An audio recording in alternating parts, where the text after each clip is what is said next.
Le but de cette vidéo, c'est que tu saches tout sur les transformations isothermes en thermodynamique. Donc on va commencer par une petite définition, comme d'hab. Ensuite, on va parler de l'énergie interne, suivi par la chaleur et le travail. Après, un petit coup d'entropie. Et on va finir par les états finaux.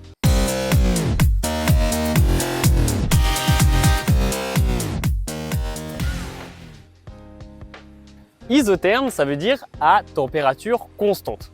Tes petits cookies, tu les mets dans le four à 180 degrés. Toute la transformation à 180 degrés, c'est isotherme. L'énergie interne, elle est directement proportionnelle à la température. Donc ça veut dire que si tu n'as pas de différence de température, tu n'auras pas de différence d'énergie interne. Donc l'énergie interne, comme la température, reste constante dans les transformations isothermes.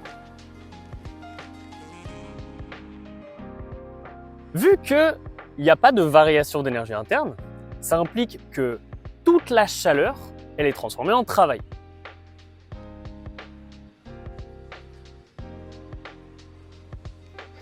On va voir comment est-ce qu'on fait pour calculer la quantité de travail dans une transformation isotherme. On utilise la formule du travail, donc c'est l'intégrale de la pression en fonction du volume. Ensuite, on exprime la pression en fonction du volume avec la loi des gaz parfaits, PV égale nRT. On va prendre tout ce qui est constant dans l'intégrale. Donc là, on a N, R et T qui est constant, donc tu le passes devant.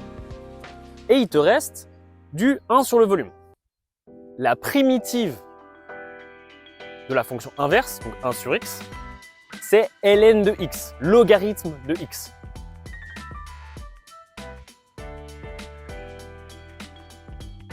On a la valeur du travail, on sait que le travail c'est égal à la chaleur, avec un petit signe moins.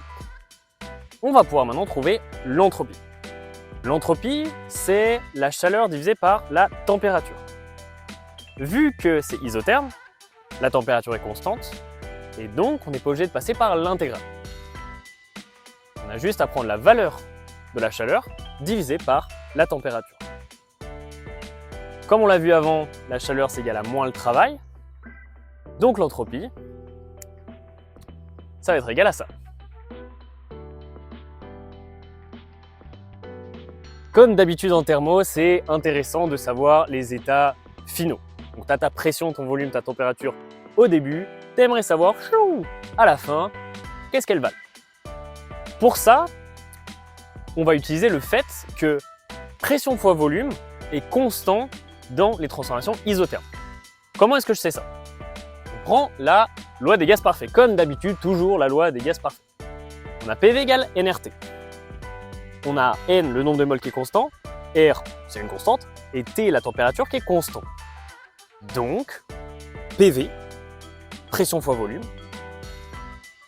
c'est une constante.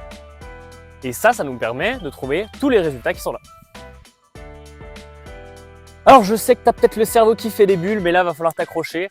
Prends une bonne minute pour noter toutes ces formules, essayer de les comprendre, et si un truc qui n'est pas clair, reviens en arrière.